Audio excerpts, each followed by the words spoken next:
consumer because it is the perfect time to reach out to your local comic shop if you want any specific or guaranteed items.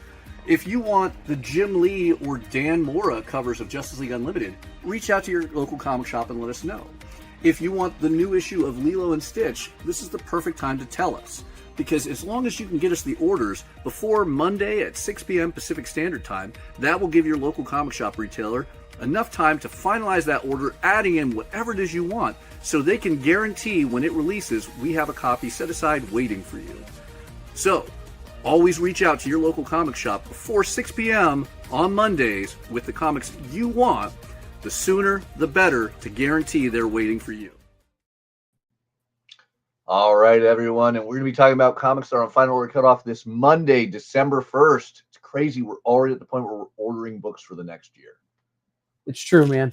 And, like, talk about a turkey hangover day. Like, we totally started the stream wrong. Like, it was only in one aspect ratio on YouTube. It's like, I definitely am still on tryptophan. So my orders are going to reflect my inability to fully think. Yeah. Well, hopefully your orders will be as hefty as your plate for Thanksgiving yesterday, and that will be across the board for all, or at least our American viewers. But with that said, should we remind everyone where they can get these hefty plates of amazing comics? I have lost your mic, Kyle. But that being said, yes, you can start out for prhcomics.com to find all the amazing books from Penguin Random House. That'll be your Marvel, your IDW, your Dark Horse, Distillery, Ignition, Boom Studios, Kodansha, Square Enix, and more. Going to prhcomics.com, you'll see this very nice little website right here.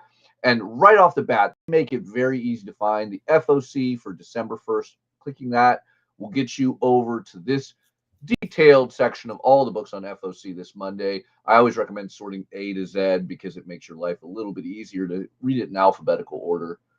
Now, that being said, if you would like your books to be from DC, Image, Oni, Dynamite, and more, you're going to want to go over to lunardistribution.com. Lunardistribution.com will have the other section of amazing books available on FOC this week. You'll go to this website, scroll down a small hair to upcoming FOC. Make sure you're on the right date, December 1st, and you can see all of those amazing books. So, as always, we're going to talk about some of the big highlights, some of the hot covers, some of the amazing new series and issues that will be on FOC each week, but you can see all of them on these two websites. Now, that being said, Kyle, did we get your mic back up? Yeah, I just didn't want to burp into it earlier when we were talking about food, and it was all coming back to me. Well, hopefully it sounds like you had a good Thanksgiving yesterday. It's a food-based holiday. I think I did all right. Well, let's see if our guest had a good Thanksgiving. I get to have the great honor of bringing one of the best editors in comics who has a brand new publishing company on air, the incomparable Scott Dunbier. Hey, Mathias, how you doing, man? Doing all right. How was your Thanksgiving? It was great. Spent it with family, had lots of food. I had a regular turkey and a deep fried turkey, and the house didn't explode, so that's good. That's the key when you do the deep fried turkey. If you can say that you actually walked away from it, it was a good turkey. Yeah. But I learned the proper way to deep fry a turkey, and I'll tell the secret. It's pretty easy. Have your son do it. I think that's the Judeo-Christian, biblical sacrifice route, right? Yeah. No, he's very competent, 24 years old. He'll, I'll burn the house down, but he won't. There it is. He has too much fear of his father to do that. Hopefully not. But we moved to smoking them because less explosions when you do it that way. Still some, but less. I remember the very first time I tried to deep fry a turkey. It was more of I had a group of friends who would do a friend's Thanksgiving, and we were in this multi-million-dollar house in Orange County, that clearly didn't belong to me. And my friend who normally does it all of a sudden had a family emergency, says, Mathias, you're going to deep fry this turkey. If you blow up Jason's house, he's going to murder you. And it was like, oh, I guess under that circumstances, there's no way I can fail or I die. Thanksgiving is the great holiday for everyone. It is. It's Christmas without presents. Yeah. See, now, as we enter into Black Friday today, and everyone's going to be hopefully heading to their local comic shop and taking advantage of some great sales, buying some amazing reading, I can say one of the things I'm most thankful for is comics. But as a huge art collector, you can only get the hint of seeing it depending on which camera and which device you're on amongst my house. I'm a big fan of comic artwork. Clearly you are too. You have some beautiful pieces behind you. And you also bring to the medium the ability for anyone to affordably have a massive collection of comic art with your incredible artist editions. So can you talk to us a little bit about your new publishing venture in Act 4, what it is and what you're bringing to the industry? Anyone who's familiar with the artist editions I did in the past at IDW will recognize these books. They are being done through Act 4 Publishing, who I partnered with the great folks at Skybound and distributed through Image. It's trying to continue the archival work I've been doing for the last 15 years. We're actually coming up on, I'm not sure which book it's going to be, but we're coming up on my 100th artist edition, which is pretty insane. That is. So for those not familiar with an artist edition, can you explain to, because we have a large number of viewers, both retailers, consumers, comic administrators. Can you explain what the artist edition is and why they need to have a copy on their shelf? An artist edition mimics the experience of holding original art in your hand.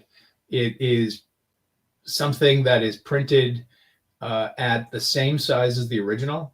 So for instance, if the art is 11 by 16 inches, then we do a book that is 12 by 17 inches. So it's the same size as the original art, and each page is scanned in color so you can see all the little nuances that make up original art. So you can actually see the gradients in the ink. You can see the blue pencils. You can see the corrections, the whiteout. And we even use paper that tries to come as close as possible to original artboard.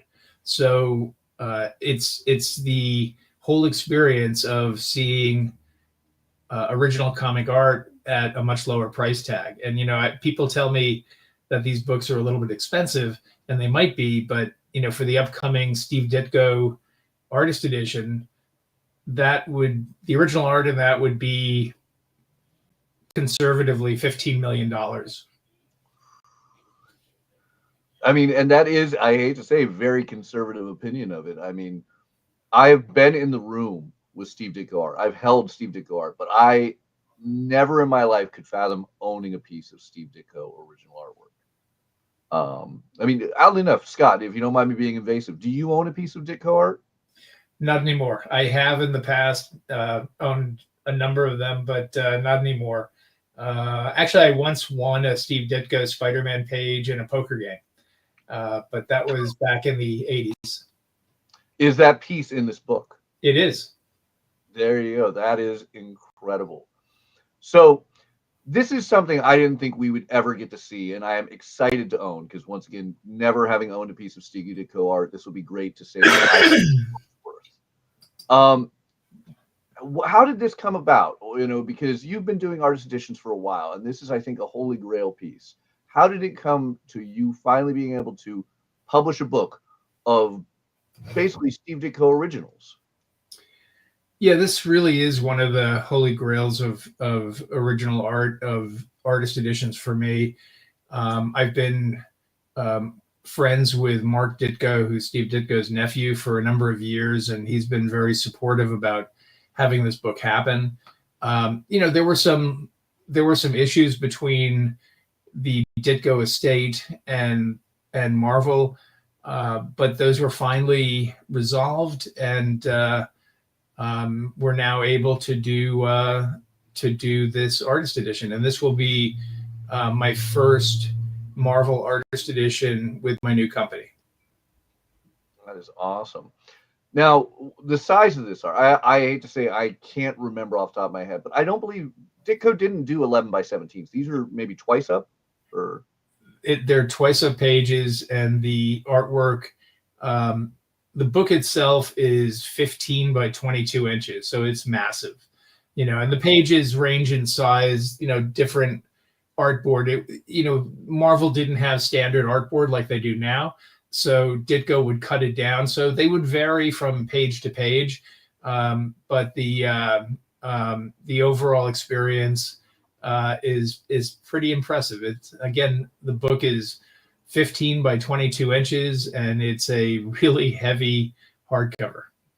Oh, that is awesome. So this is on Final Order Cutoff this Monday. You can check it out at Lunar Distribution's website. There's 2 covers that you guys have on this. One is that epic final moment from the final story, which is one of the more iconic the final chapter, one of the more iconic Steve Ditko Spider-Man stories. And the other, I'm not familiar with off the top of my head where this piece of Ditko art came from. This is a pinup from Spider-Man 23. It's just a pinup that Ditko did. I'm not, they probably just had room for something extra that issue, and he did this piece. And I've always loved this original. I actually held it in my hands about 40 years ago.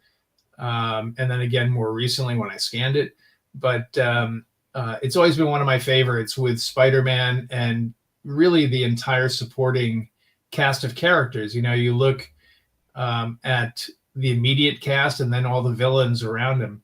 And so I just thought this would make a stunning cover. Absolutely. And this is the direct market exclusive through Lunar. The other cover with the splash page from Spider-Man 33, that one is the regular cover, and also the entire issue of Spider-Man 33, this one on the screen right now, is in the book along with 3 other complete stories, including Amazing Fantasy 15, the very first appearance of Spider-Man. That is crazy. So I really quickly want to point out, yes, that the direct market exclusive is available only at your local comic shop. So definitely a reason why you need to reach out and get your pre-orders into your local comic shop.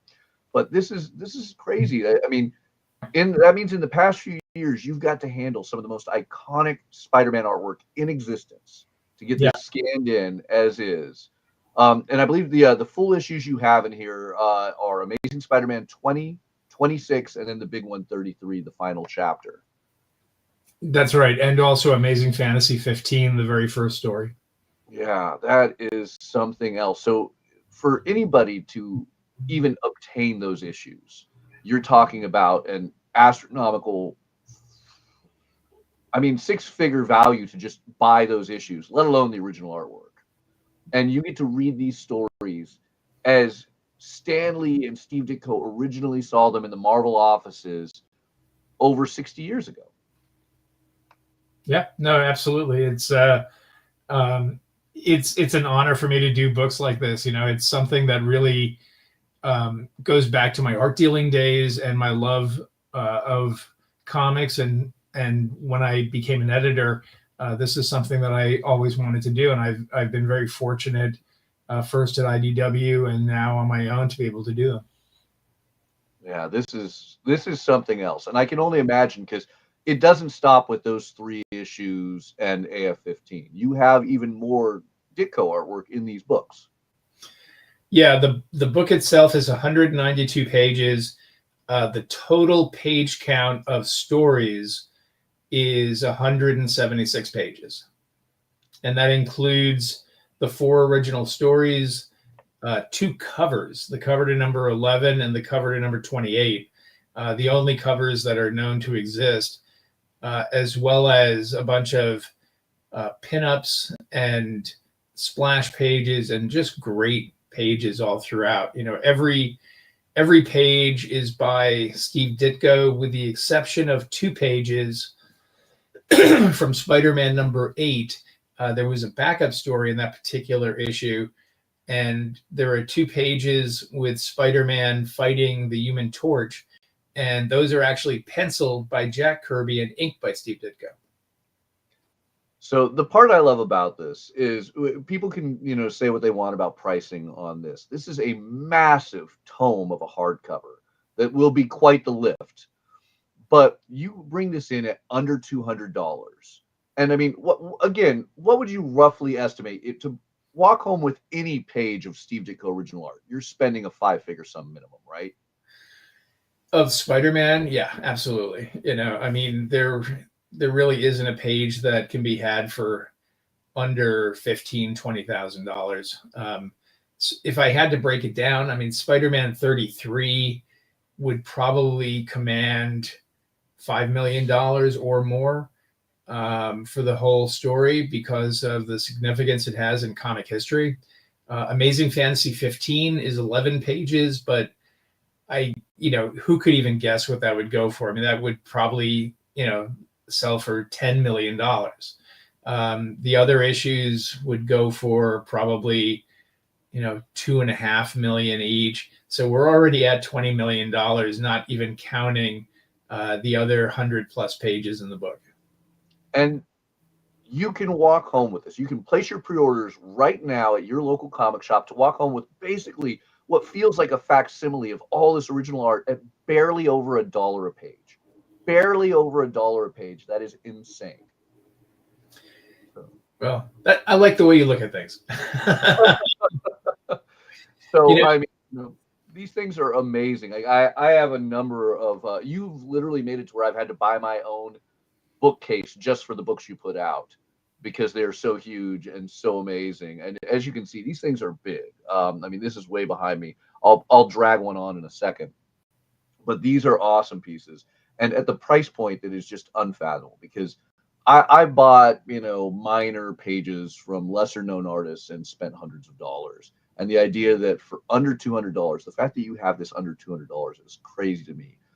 I can own tens of millions of dollars worth of original art, it feels like, by the Steve Ditko. Yeah, thank you. That's not all you are doing at Act 4. So that is the big one in FOC this week. But I want to talk a little bit about what Act 4 has coming up. Obviously, in just a few weeks, you'll have Jim Apato's DC Classics. This will be releasing December 17th. Can you tell us a little bit about this? Sure. Jim Aparo was one of the true mainstays of DC back in the 70s. Him and Kurt Swan were probably the two most regularly prolific artists. This book will have 11 complete stories, including 5 Spectre stories from Adventure Comics. He only did 10 at that period. He did some later, but the original 10, there were 5 of them. I also have 4 Brave and the Bold stories by Aparo, and 1 story from Detective Comics. I think it's 445, which was in the famous Bat Murderer storyline, which when I was a kid, I loved that. So that's great. So and lots of other stuff. And lots of covers and pages and other things too. Just unbelievable stuff. I mean, I love it. And these are huge. These are massive tomes again. But you've gotten Marvel, you've got DC, and you don't leave it at that. Another one coming up in March of next year is the classic Wally Wood stories from EC Comics. Mm-hmm. And this might be one of the largest of the Act 4 books, right? Yeah, the page count's pretty big. I kind of went crazy on it. This is an expanded version of the 3rd artist edition I did, way back when in, 15 years ago. Wally Wood is one of my favorite artists, and EC is one of my favorite lines of all time. There were originally 18 stories in this book. It weighed in at, I think, 156 pages, around there. Over the course of the years, I was able to track down more Wally Wood stories. So this book is the expanded edition, and it's got it has 11 additional stories in it. So the page count is up over 230. And I want to give people an idea of how big these things are. So I grabbed my early IDW edition of the ECers. And to give you a frame, this is a big, hefty piece. And I mean, it's amazing just the quality of art. Like it's like owning the original artwork. This is definitely you need a coffee table to fit this, but just amazing details that you get in here, and just the massive scale. It is literally like you owned this original artwork, and you might need to work out to lift these books. But yeah, so this is about the size we're talking when we get the Wally Woods EC stories that'll be coming out next year, right? That'll be the same size as Wally Wood and Steve Ditko. That's 15 by 22. Wow. So yeah, so the Steve Ditko that's on FOC this Monday is going to be about this size. That is crazy. So it's definitely value. I will say that. But then for more modern iconic ones, also coming out soon, we just FOC'd this a few weeks ago, is Mike Mignola's Hellboy in Hell. I can't imagine how much money you spent on ink on this book. Good point. Yeah, Mignola is one of the modern masters, truly. He's been doing Hellboy for just over 30 years now, and obviously it's a worldwide phenomenon at this point. This book will collect the second half of Hellboy in Hell, issues 6 through 10. And then there's just a ton of other stuff, lots of covers, lots of beautiful pages, pinups, all sorts of things. It just, I love Mike's work. So let's talk about one that hasn't FOC'd yet. Starting next year, you have a huge one from a modern legend, George Perez. Can you tell us a little about the new Teen Titans Artist Edition? Yeah, that will have only Teen Titans art in it. Most of the pages and covers, and there are a lot of covers, most of them will be from the first 40 issues. There are some that'll go after that, but if you're a fan of the Perez and Wolfman series from the early 80s, this is a book that you're going to like. Yeah, I think that is an absolutely amazing piece. That one goes on FOC January 26th of next year and will be released just in time for Comic-Con with a July 1st release. So some amazing things already on the schedule. I think 2026 is going to be a huge year for Act 4, but it all starts, I believe, your first book is 3 weeks from now on December 17th, correct? That's right. All right. So I'm excited, but I'm even more excited about some of the things you guys have already done with Kickstarter. You have had some very successful Kickstarters already with Act 4, right? Yeah, we have the Jason Pearson Body Bags book, which is going to be fulfilling in the next few weeks. That was a special case. That was a book that I did with a guy named Kevin Gardner, who was very close with Jason. And we basically did it for Jason's mom. Nearly all the money is going directly to Jason's mother for that.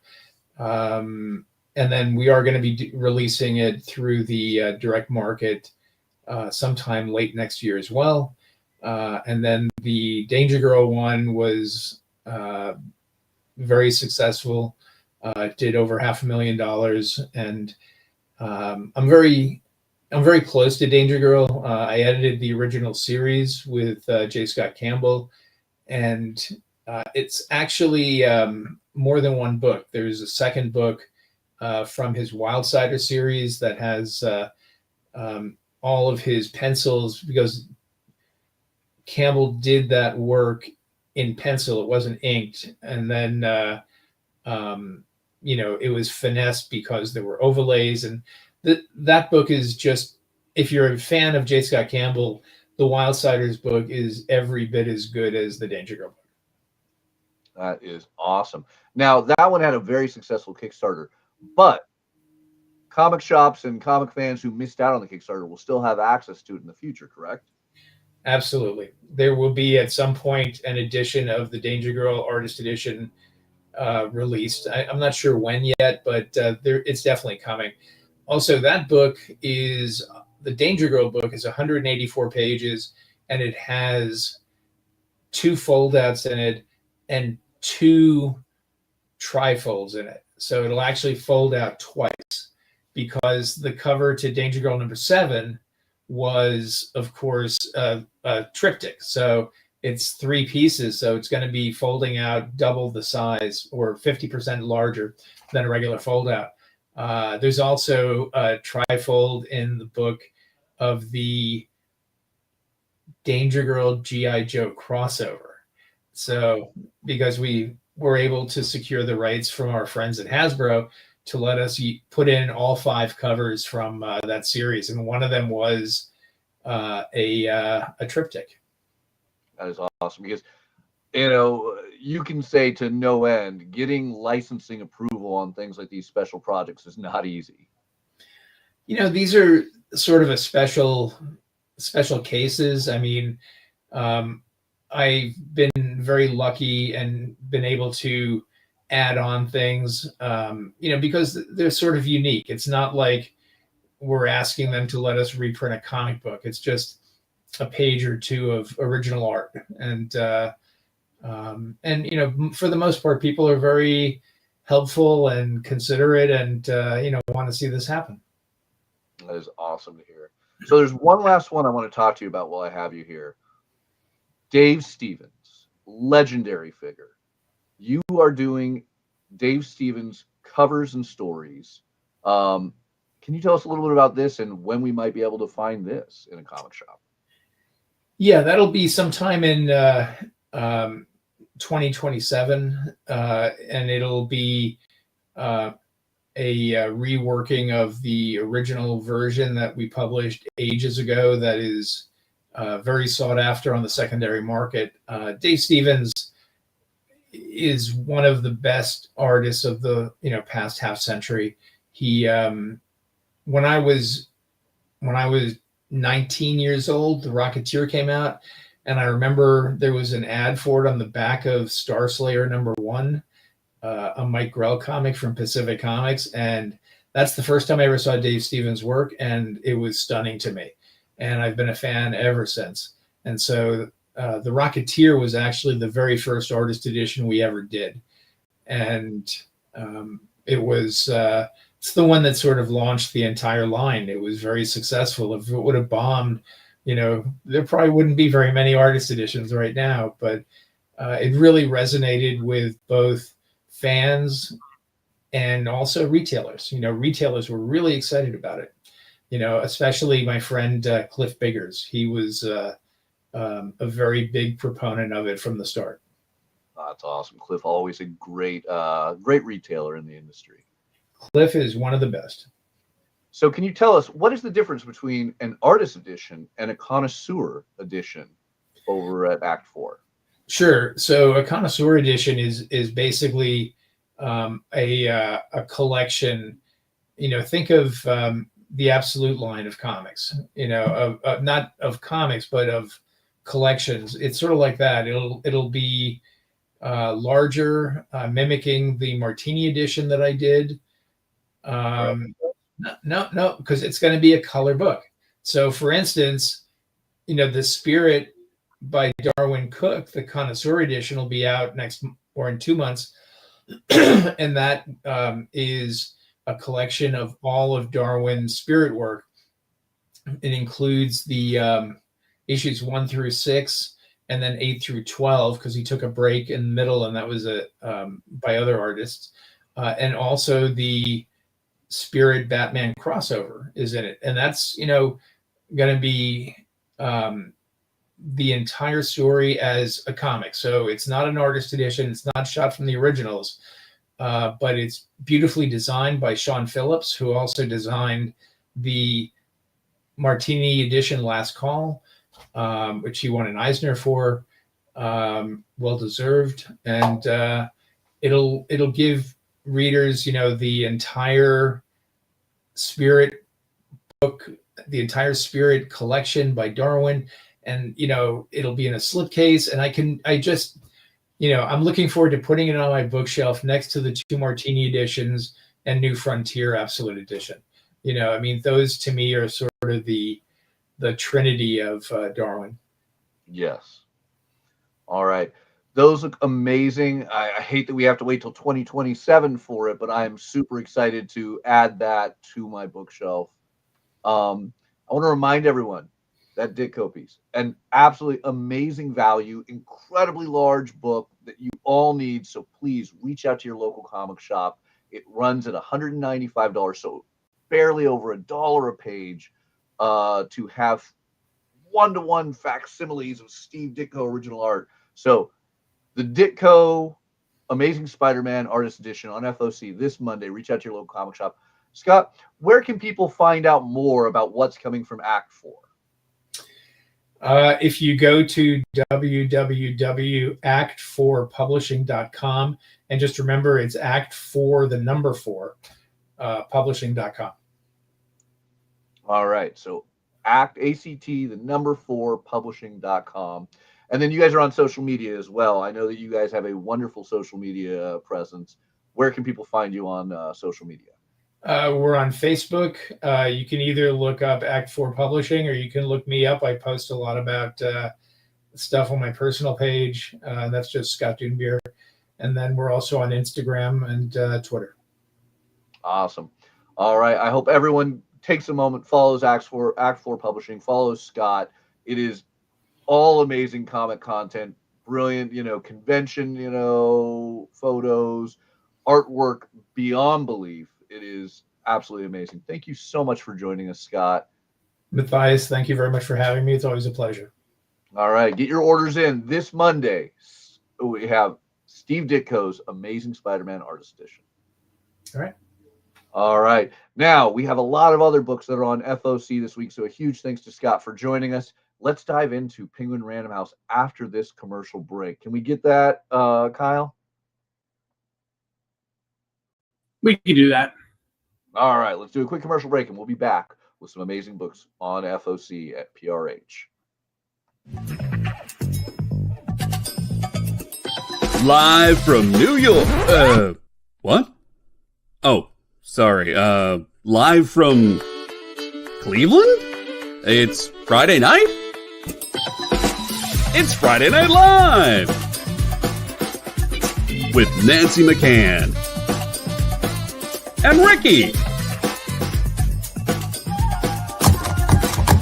And sometimes Carlos. And featuring boxes and boxes of rare comics. Unique collectibles. Lots of smiles and conversations with new friends. Friday Night Live with Comics Unlimited. Friday night from 9 to 11 on The Experience. Sure, comic books are beautiful, but underneath, there's something more authentic and exciting. The original art. See the pencils, the lines, the shading, as if you were there in the studio watching the artist work. Getting a peek at comics' backstage is easy with the original art experience. All right, Friday night, guys. Thank you for being here.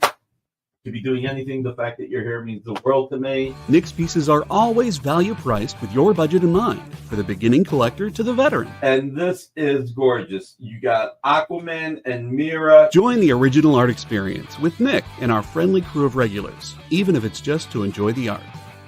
Fridays at 7. It's all part of the experience.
All right, and we are back with the incredible comics that are on FOC this Monday, December 1st. And we're going to dive directly into Penguin Random House to start talking about some of these releases.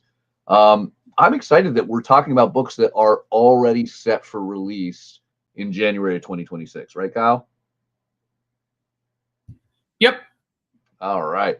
Well, I think I'm going to dive in for a little bit. We'll get Kyle back in a short bit as we talk about Amazing Spider-Man Torn. Weird that I'm going to be talking about an issue number 4, but I feel a lot of people are sleeping on this masterpiece by J. Michael Straczynski. It is an early story set while Gwen Stacy is still alive. You're getting that fun of youthful college-age Peter Parker as he is still in that love triangle of Mary Jane and Gwen Stacy and a brand new villain. But I love this Phil Noto cover. I always have to show off any of Phil Noto's pieces that are, like his vintage 1960s style. But this is something I love about a classic story. We're dealing with our new villain, Evangeline, as well as our traditional Norman Osborn Green Goblin. And it's a moment like this that, meanwhile, Norman Osborn has set his sights on Peter's friends. When it rains, it pours. That in any other time would just be a throwaway line of, well, that sounds like a normal day in the life of Peter Parker. But those who know this era of Spider-Man, as we enter around the 120s of Spider-Man, you understand what is coming and how detrimental it can be. And it is a masterpiece in literary usage that Straczynski is taking advantage of, that's going to just hit all of our old Spider-Man fans with an emotional gut punch of what can happen to one of Peter's friends.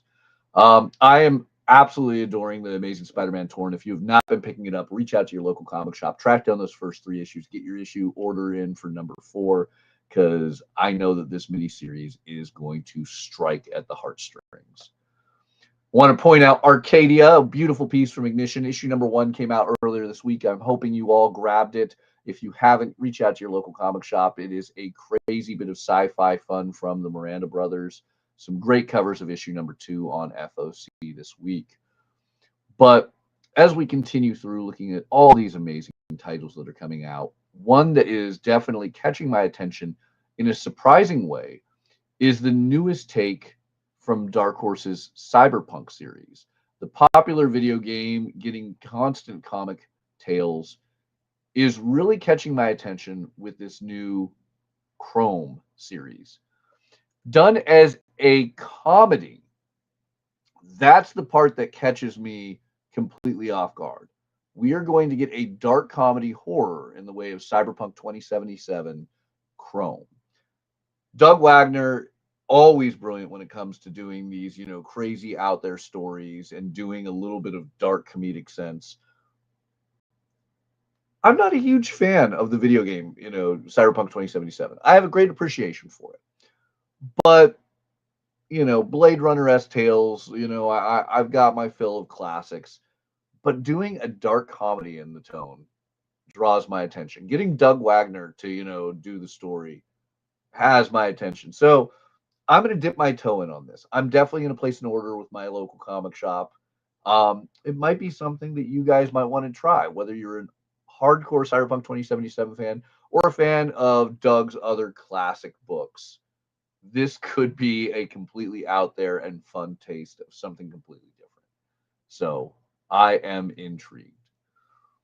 Then, for you fans of Daredevil Born Again, I'm certain many of you guys have watched season 1 of Daredevil Born Again and said to yourself, this isn't Frank Miller's work. This isn't the Born Again that I thought it was. And it isn't. You're right. The Daredevil Born Again series on Disney Plus is very heavily drawn from Charles Soule's run of Daredevil, not Frank Miller's. And I'm glad we are finally getting those trade paperbacks back in print. The Charles Soule run, Back in Black, Death of Daredevil, and the dark art that's dealing with Mayor Wilson Fisk, Muse, and the return to the black suit. As we've already seen season 2 teaser photos out there on the internet that Matt Murdock is back in the black Daredevil suit. So if you want to get ahead of that, or if you want to read what you saw already on screen, the Charles Soule run is the way to do it. These new trade paperbacks that are themed are going to fit that perfectly. And of course, Back in Black will get you ready for season 2. So I am particularly excited about these I think that these are going to be a great way to catch you up or get you ahead if you're enjoying the Disney Plus series. Because as I always like to point out, the comics are where it starts. Whether they have a incredibly successful film or TV series or it utterly fails, you will still always have those comics, and now they're in print in an affordable, easy way to grab. For those who are curious about the fallout of One World Under Doom, it doesn't look like Doctor Strange is the Sorcerer Supreme again. We are still going to be dealing with Doctor Strange in his Asgardian role. So, Doctor Strange #1, not out yet. We have to FOC #2. It's worth pointing out, yes, Stephen Strange, still not the Sorcerer Supreme, still going to be dealing with his Asgardian friends. It looks like Angela joins the mix in this, with Derek Landry writing this. So it is worth pointing out for those of you guys who have not yet placed your orders, subscribed to your series, added it to your pull box, your pull list, whatever your local comic shop calls it. If you are enjoying Doctor Strange doing more of that crazy mystical barbarianism, that true D&D fashion fun, this is going to be the book you're going to want to make sure your local comic shop knows to order for you. So awesome piece right there by Alex Horley on this. But I always want to make sure people are getting ahead because unfortunately with Penguin Random House, and particularly we're seeing it with Marvel, we're often facing a moment where we have to finalize orders for comics before the issue #1 comes out. You are ordering your issue #2s, sometimes even your issue #3s. It is very helpful to your local comic shop if you let them know what you want, what you don't want. So if you're loving the Asgardian, fantasy storytelling of Doctor Strange that we got in Sorcerer of Asgard, or I can't remember what that Doctor Strange series was that we just wrapped up. This is going to be that continuation. Let them know if you want it. Let them know if you don't want it. It makes ordering easier for your local comic shop so they have the books that you're looking for and aren't over ordering books you don't want. Speaking of books that deal with a bit of that dungeon heavy exploring, have you heard about Dungeon Crawler Carl? Dungeon Crawler Carl is a popular prose series that is blowing up, particularly in the D&D fantasy role-playing game scene. Whenever I talk to people who aren't in the comic world about owning a comic shop, one of the things they recently have been bringing up has been, well, do you guys have Dungeon Crawler Carl? And now every comic shop has an easy access, if you have a PRH account, to start stocking this phenomenal piece of iconic media. Dungeon Crawler Carl is about to get a sequential art graphic novel series from Vault Publishing in 2026. But if you aren't carrying these novels, this is a chance to do it. The audiobooks are super popular, but this is one that literally people with the lightest touch of gaming and comic tastes have been diving into. So to bring this directly into your comic shop and drag people into it, I think this is an awesome one and definitely worth stocking. So I'm excited about it. And I think this is a great thing for if you're the comic shop ordering expert for your shop. If you're not just the consumer, this is definitely something to stock. If you are the consumer and you're hearing about it, definitely something to grab. But this is not the end of Dungeons in this. We've talked about Dungeons and Dragons-esque books. Let's talk about Dungeons in Latveria. And this is going to be a little less dice rolling and mysticism. As coming out of One World Under Doom, Philip Kennedy Johnson, the new Marvel exclusive writer, as of the recent announcement, is going to be taking on the tale of what happens when Doom's not home.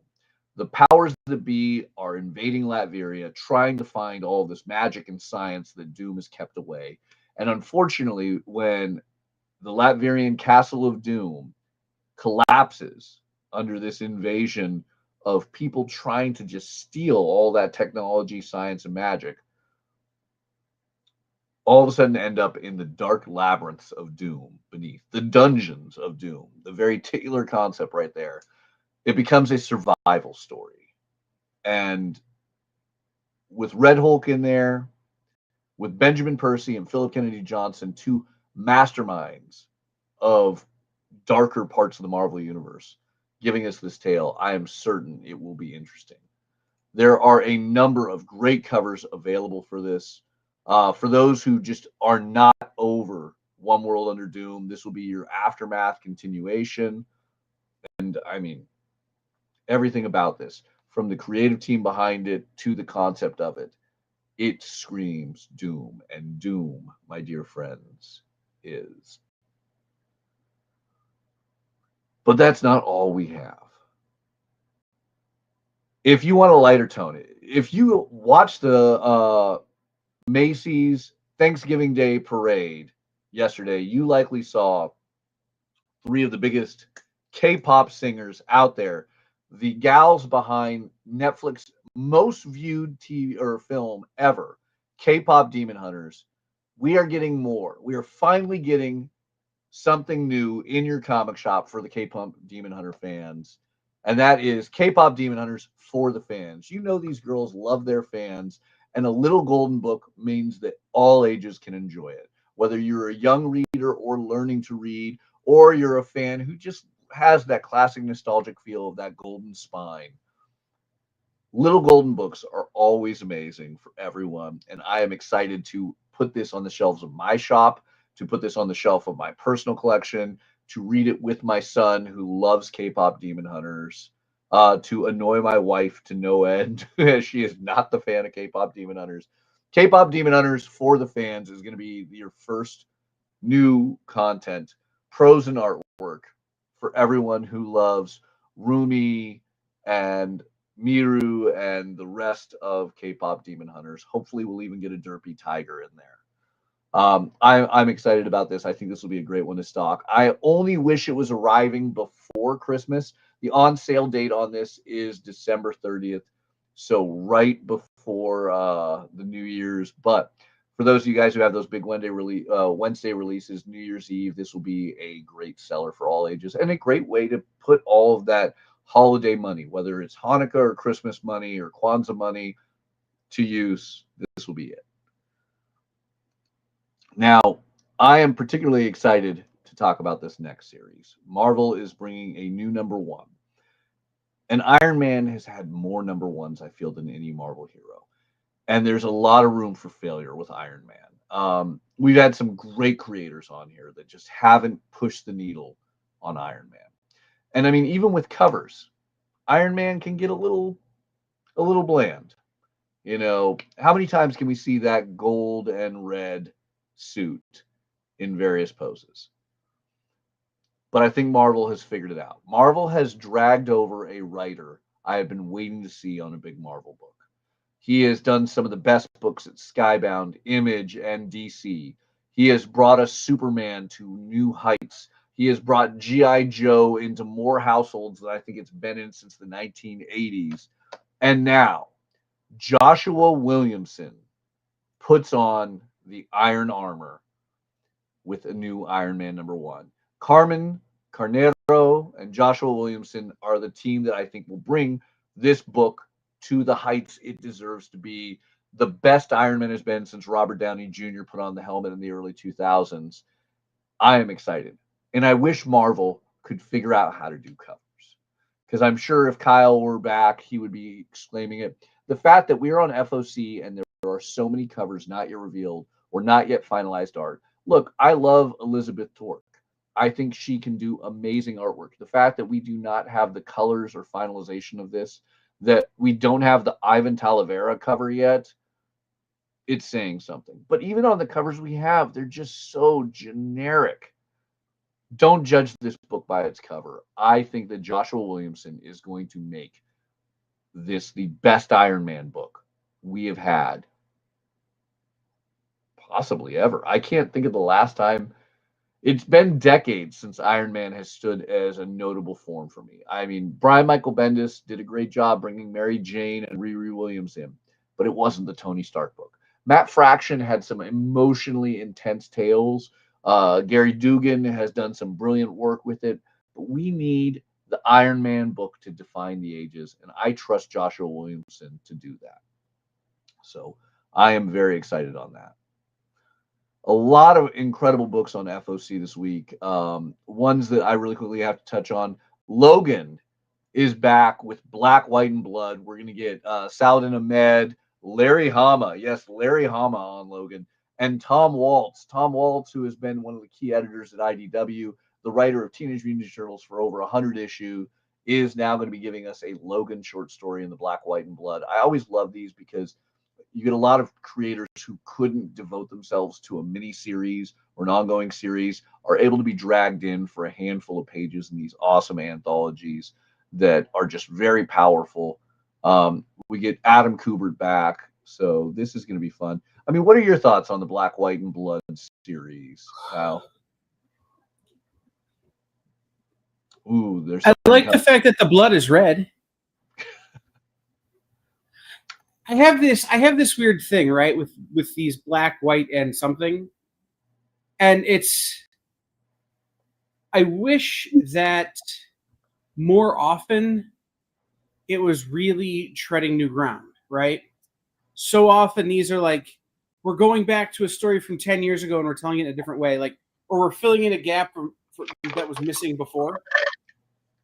Especially when you look at some of like the Turtles black, white, and green kind of stuff, or the some of the other, like Superman, what was it, red, white, and gold, or whatever, Superman black and red, whatever it was. You know what I'm saying? Like, they're filling in gaps. They're not necessarily treading new ground. That said, the Logan series, the last time it was Logan and not like Old Man Logan or Wolverine, the Logan Chronicles, or whatever the hell, right? There was a lot they left on the table. So to go back and get to fill that in, I can get behind. Yeah. All right. And we had a couple of those black and white anthologies on today's FOC. So that will be exciting. But if you want for something completely different from Marvel, rather than the dark, rather than the dark grittiness of Logan, let's talk about Luna Snow and all of the bright colors she brings to the show.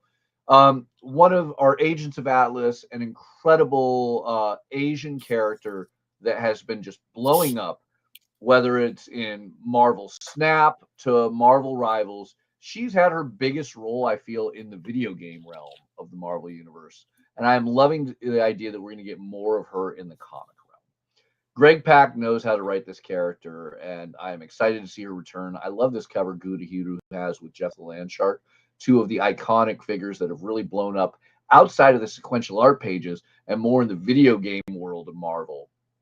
I think this will hopefully drag more people who have been loving the Marvel Rivals video games, which is millions of people, over into the comic book world. And that is what I'm really hoping with the Luna Snow World Tour.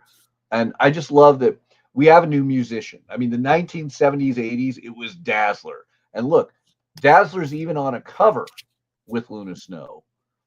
But I like that we're getting a modern one, and Luna Snow is going to be that modern form. Well, and Luna Snow is one of those characters that's not necessarily like Marvel owned or, original Marvel character, right? Like, this is something that's a little bit licensed, not entirely, but like a little bit licensed, a little bit. There's a lot of stuff around Luna Snow, right? And so to have Luna Snow have her own comic, especially with her popularity in the video games, which, don't get me started on video games influencing comic books. Like, we're going to make a comic because this character is big in video games. I have many, many strong feelings.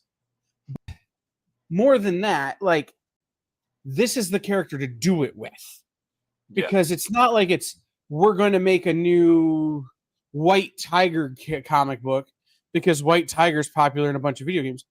This is a character that doesn't, on some level, really exist outside of that cyber video game world in a big way. So I would disagree because I loved the Luna Snow one-shots before we had these video games. I loved her in Agents of Atlas.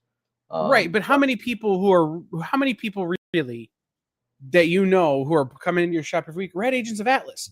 This is a character that most of the weekly readers we have now know from video games, cartoons, and other licensed material. So again, like, bro, I just pulled 2 sets of Agents of Atlas out of this collection, and I'm keeping them because I loved Agents of Atlas. But like my nephew, who is young, has no idea what the Agents of Atlas is, but he knows Jeff the Land Shark and Luna Snow. Yeah. So it turns into a very different sort of situation. In this case, you know. Well, and the great thing is, hopefully, it's also when people are coming in to grab that K-pop Demon Hunters Little Golden Book, or they're just coming in talking about K-pop Demon Hunters. Luna Snow is your K-pop Demon Hunter transference right there. She is a K-pop star, which is a really unique thing also to have in comics. And the way to convert one of the hottest things on streaming services into hopefully one of the hotter things in Marvel sequential artwork. Absolutely. All right. So again, continuing all that One World Under Doom fun. Well, we have a lot of amazing books, and man, look at those covers on Miss Truesdale for you Hellboy fans. One World Under Doom finally getting its trade paperback. It's not going to be on stands until February 10th. But if you missed out on this 9-issue epic, you can order 9 issues. $20 is ridiculous. It's rare that I feel you get a good deal from Marvel in the way of their graphic novels. I hate to say it that way, but those epic collections at $50, it hurts. In a time period where DC is doing their $10 compacts, Marvel has its smaller compact trades, but they're still a little pricey. They don't drop down the price the way that Oni and DC are, the way that Vault is. But 9 issues for $20 from Marvel, that is a steal. Support that, because this was an epic book. Ryan North did a great event, but support the idea of Marvel making affordable trades.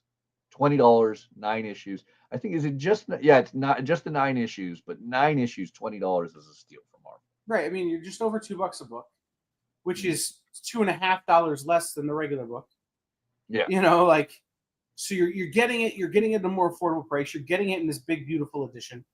It's the, if you weren't going to buy One World Under Doom, because don't get me started on that one, but if you were going to buy the single issues, this is the way to finally read the story that you've been hearing so much about, and that is tying into so much other stuff you are reading. Yeah. But then you go even better. All of a sudden, Planet Hulk, $15. $15 for all of Greg Pak's Planet Hulk. It's crazy we're on the anniversary of Planet Hulk. But yeah, this is going to be, let's see, what is that? That is somewhere around 14, 15 issues for $15. And it's a first size, backpack size, pocket size book you can bring with you. I really hope one of the pull quotes on the back is, "I know him from work." Thor. Just for the little Easter egg for people like me who are into that kind of joke. Oh yeah, no, I mean, and it is awesome because I still think that despite the huge viewership of Thor Ragnarok, and look, people have opinions. I thought it was a great movie. It was fun popcorn. A lot of people haven't read Planet Hulk. All this excitement when we saw the references to Planet Hulk in the She-Hulk Disney Plus series, no matter what anybody wants to say about their opinions, and you know what, we all have opinions. It is great to have opinions, whether you love these shows, hated these shows, love these movies, hated these movies, thought they were just The reality is people talked about Planet Hulk because of those things. Well, and now it's an affordable way. $15, put it in their hands. Planet Hulk. Well, and if you picked up Stephanie Phillips' Planet She-Hulk and you're like, wait, there's stuff I need to know that I don't know. It's that. Yeah, somewhere. That one over there. Yeah. Yeah. So another one. Not Powers next to it. Yeah. Another one everyone's talking about is Predator's Badlands. I took my kid to this movie and he was so hyped. He's like, when does number 2 come out? I'm like, I hope we get a release date on it. I loved Predator Badlands. Did you get a chance to see it yet? No, but Team Predator always. Oh, it is such a good movie. Everyone's talking about it. It is the water cooler moment of my comic shop, at least. And if you didn't, for any reason, get this comic, this is the prequel that leads directly into the movie. This is the story of Deck as a young Yatu, Predator Kid, and it leads directly into his relationship with his brother and his father and the film. So if you haven't seen the movie yet, great comic to pick up. If you have seen the movie already and you want more, this is the origin of Deck, our Predator that's the protagonist of this. This is a great, simple 32-page comic, quick read.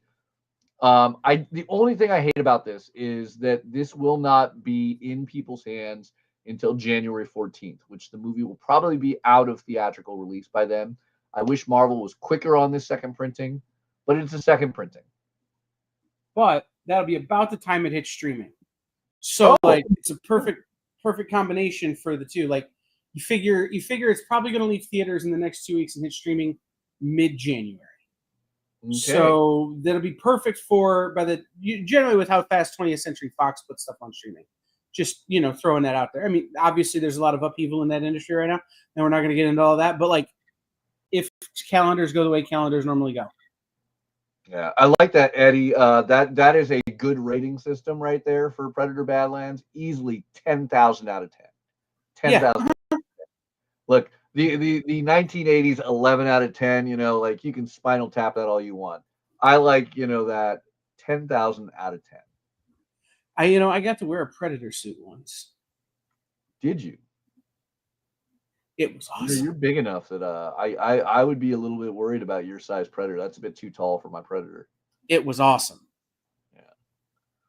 God, I really wish that this Cafu variant wasn't a 1 in 25. That's going to be a fortune on the aftermarket. If your shop is lucky enough to get it, let them know that you're interested. See if they're going to have it. See how much it's going to be. But I guarantee you that'll be a fortune on the aftermarket. So. I like quickly though. You just scrolled past it, and it was one that I was going to mention as we were going through there. Sorry, Matthias. I forgot. You can tell I'm out of sorts. Right there, the Red Book, guys. Red Book has been real fun. Right there next to the cover you just had, the Red Book number. What is it? Number 2. Or 3, Red Book number 3. Red Book number 3. Red Book number 3A cover. Guys, if you read Blue Book, the Michael Avon Oeming book that they did about space aliens in the United States, this is space aliens in Soviet Russia. Space aliens, you. So like, it's that. But these are all real life alien encounters. This one is set again behind the steel curtain. These are things that are just recently kind of coming to light in the space alien hunter community. So super fun book. Blue Book and now Red Book have just been so much fun, especially if you're like, the truth is out there or whatever. Yeah. Yeah, we need a modern retake of X-Files. Like, look, Scrubs is coming back to the air. We've had so many other revivals. Where's my 2026 X-Files? Do you really want to talk to me about Scrubs coming back on the air? I'll talk to you about it once on the air. I went and got the physical media out so I could rewatch everything before it hits the air with the original music. All right, one I'm excited about for you Peach Momoko fans that love Demon Days and all that. Psy Dimensional Rivals. This is going to get your Marvel rivals to your Demon Days level of fun. Peach Momoko not only drawing the cover, but writing and drawing it. Of course, I chose the Ivan Coelho cover just because I love the Ivan Coelho cover. But Peach is doing the interior writing and drawing on all this. And it is going to be a number of other artists working with her on this. So we haven't gotten the details on that. I'm kind of a little bummed that we have to FOC it without those details. But we are going to get all sorts of fun as Psy, which is the Samurai Psylocke from Demon Days, I believe, is going to, give us a little bit of Marvel Rivals love, give us a little bit of Demon Days love, give us a little bit of, everything. I think this will be good. Your Peach Momoko fans will undoubtedly adore this. We got Stan Sakai doing a great cover of Psy. So it should be fun. Like a nice little one-shot that I don't think anyone can scoff at. I have a hot take. Go for it. Never give me a Peach Momoko cover again. give me Ivan Coelho doing Peach Momoko covers. Like, that's what I wanted when Peach Momoko exploded, was that look. Yeah. Ivan does it so unbelievably well that the two of them working together is like a match made in Lee Kirby heaven, right? Or Lee Ditko heaven. Like, just it's a great pairing. Yeah. No, I would utterly agree. I mean, yeah, it is one of those things that I love is when you get artists that, you know, can just blend together so well. And then, I mean, I want to say Ivan Coelho's from Spain, and I think there's always a wonderful realm of like Spanish, Japanese intermix is always solid. I think there's huge manga influence and anime influence in Spain, and vice versa. So you're getting those things just beautiful. I wasn't here when you talked about Arcadia, but when you look at Arcadia, that has a huge manga influence that the Miranda brothers bring to it. There is something about the art that comes out of Spain that just lends itself to that Asian influence that is so cool. Now, I said don't ever give me another Peach Momoko cover. If you love Peach Momoko, I'm not saying they shouldn't make them. I'm saying I would rather buy Ivan Coelho on Peach Momoko books than Peach Momoko on Peach Momoko books. I'm just saying. Yeah, absolutely. I mean, yeah, I'm happy to have Peach's interior writing and stories. I think the Ultimate X-Men. Yeah, so absolutely. And that was the thing is like this variant artist turns out to be a much better writer and interior artist than variant cover artist. Really? Let them do that. Yeah, I wish that we could get more of the people who iconically are doing covers. I wish that the industry could finance this better to where it would justify them doing interiors. I would kill to have people like J. Scott Campbell and John Boy Myers, and Art Adams. Interiors again. Yeah. Yeah. But I mean, there are guys, again, you think about Ebash, you think about Todd Knock. Their interiors were not nearly as good as their covers, so let them do covers. But Ivan Coelho on covers, man. All right. Star Trek. A lot on FOC this week. We have Lower Decks. We have Strange New Worlds. We have Last Starship. I am loving all of these. I have never been as big of a Star Trek fan as I am currently. And this is somebody who grew up on, Deep Space Nine, Next Generation, all of that. But, let me express specifically how much I love Lower Decks. Lower Decks is the fun you can hand this to anyone, whether they are a hardcore Star Trek fan going back to the 60s, or they have never read it at all and they just like Rick and Morty. Lower Decks is a catch-all, amazing piece. Tim Sheridan is knocking this out of the park. Look, Ryan North did a great job with it. He did. But this is Tim Sheridan just shining, I think. He is doing a great job. I love these connecting covers that Chris Vinoglio is doing. These are awesome. But, I mean, if you haven't been reading all these amazing Lower Deck, reach out to your local comic shop. Get the trade paperbacks. Get the single issues that you can. If you love the cartoon, there's no reason you shouldn't be reading these. These are unpublished episodes in an era where we are sadly not getting more episodes. I absolutely think this is one of the greatest Star Trek comics out there. And I mean, I get that I'm saying that on this week of FOC, we have Strange New Worlds, which is amazing, and we're in our final season of Strange New Worlds, which is going to make me cry. We have Last Starship, which is just insane. It has no right to be as good as it is, but Jackson Lansing and Colin Kelly are giving us a tale in an era of Star Trek we've never got, but is just unbelievable with the Captain Kirk at the helm. All of these, this is an era for Star Trek comics we've never had. Gold Key, Marvel, DC, Wildstorm, IDW, Malibu, you name it.